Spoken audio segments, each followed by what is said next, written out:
Good evening all friends. Thumbnail पढ़कर आपको पता चला ही होगा कि मेरा नया घर ईश्वर का वरदान है।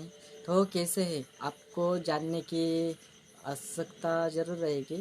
तो मेरा जो नया घर है, चाहूँगा कि मेरी हिंदी इतनी अच्छी नहीं है, फिर भी मैं प्रयास करूँगा बोलने का। और कुछ कुछ मैं मराठी में बोलूँगा और कुछ शब्द सेंटेंस रहेंगे वो हमारे लैंग्वेज में रहेंगे, आदिवासी भाषा में। तो मैं शुरुआत करूँगा कि मेरा नया घर मैंने कैसे बनाया। तो शुरुआत में तो मेरे पास इतना कुछ पैसा भी नहीं रहा था। अभी तो फ़िलहाल मेरे को अच्छा एक जॉब मिला है, एक ट्रस्ट का एनजीओ का, जिसका नाम है कारुण्य संस्था। उसमें अभी मेरे को 8 मंथ हुए काम करते समय।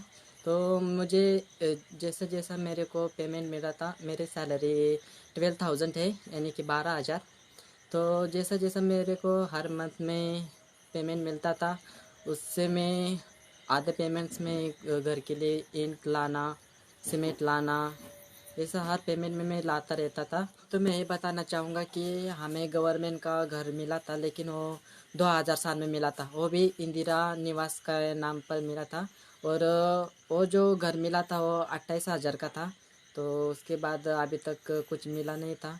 तो बहुत सारे साल हुए उसके बाद कुछ मिल भी नहीं रहा था। तो सोचा कि हम खुद कमाएंगे, खुद पैसा इकट्ठा करेंगे, खुद घर बनाएंगे। तो मुझे ईश्वर की वजह से काम भी अच्छा मिला। माँ और पिताजी मजदूरी करते, वो भी मजदूरी किया करते थे, तो उन्होंने भी पैसा इकट्ठा करके रहा था। और एक हेल्प मुझे मेरे बड़े बहन से हुई। उनकी जो एसएचजी है, वो एसएचजी में रहते, तो उनको गवर्नमेंट के तरफ से जो लोन मिला था 60,000 आया था। तो बड़ी सिस्टर ने कहा कि तुम, मुझे जो जॉब मिला है वहाँ भी मुझे सर मैडम अच्छे मिले। सर ने भी मुझे 8,000 रुपये हेल्प की, मैम ने भी मेरे को 6,000 रुपये हेल्प की। और भगवान सर है, उन्होंने भी मुझे घर के लिए हेल्प की। तो उनकी वजह से मेरा घर आज अच्छा बना है। तो उनको मैं थैंक्स कहना चाहूँगा कि वो ईश्वर के रूप में मुझे ये काम भी मिला। इससे पहले मैं भी माँ के साथ, पिताजी के साथ मजदूरी करने जाता था। मैंने सोचा था कि मजदूरी करूँगा लेकिन पढ़ाई नहीं छोड़ूंगा। मैंने पढ़ाई तो नहीं छोड़ी, अभी 12 कंप्लीट किया, ग्रेजुएशन कंप्लीट करना था, नहीं कर सका। लेकिन फिर भी देखेंगे, जैसा सपोर्ट मिलेगा वैसे हम आगे की पढ़ाई भी पूरी पूरी करेंगे। और उसके बाद से पहले मैं जो मजदूरी करता था, यानी कि जो लेबर रहता था मिस्त्री के हाथ के नीचे, यानी कि माल वगैरह ये सब कुछ।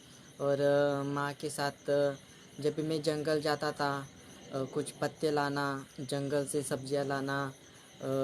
और हमारा जब भी गणपति सन उत्सव आता था, जैसे दिवाली आती थी, तो उस समय हम या कल्याण जाते थे या फिर थाना जाते थे, पत्ते लेकर वो बेचते थे, वो बेचकर हम आते थे। और स्कूल की पढ़ाई के लिए मैं फ़ीस भरता था।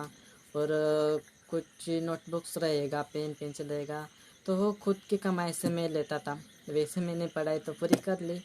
अभी तो फ़िलहाल में हमारे लैंग्वेज में हमारे आदिवासी भाई बहन को कहना चाहूँगा की माय भरपूर कष्ट झेलात, कारण मग काबाड जेवून जायचो माय बहिणीबरोबर, माझी आईबरोबर दादरला कल्याणला तुळस जेवून जायचो।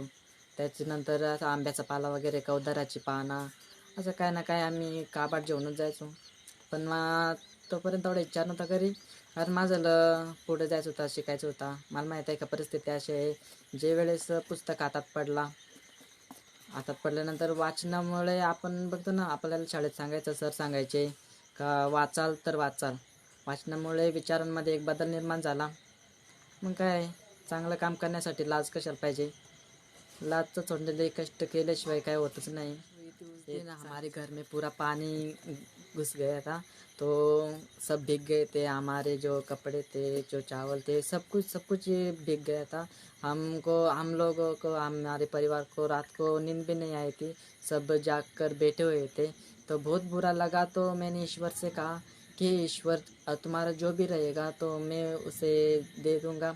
जिस वार में आपको जो दिया जाता है, चढ़ाया जाता है, मैं उसे पूरा करूँगा। तो ये मैंने सिर्फ कुछ सेकंड मन्नत मांगी। तो मैंने कहा कि जब तक मेरा घर पूरा नहीं होगा तब तक बारिश को मत गिराना। और शायद तो ईश्वर ने मेरी भी बात सुन ली। जब तक मेरा घर कंप्लीट नहीं हुआ तब तक बारिश नहीं हुई थी।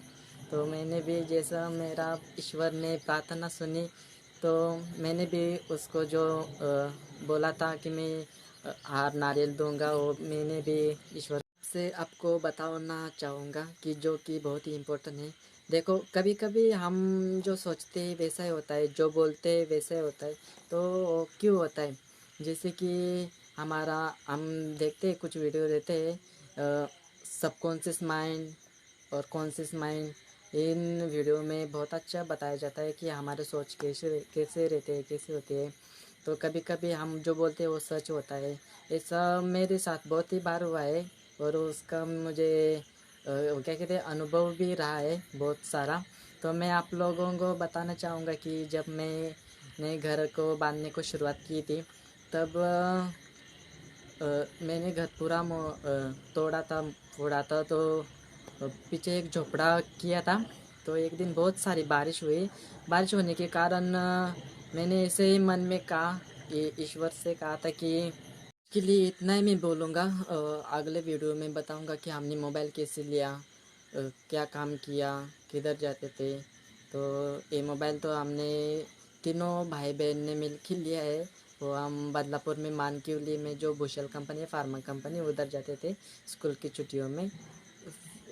अभी तो बता ही दिया, फिर भी पूरा क्या कहते हैं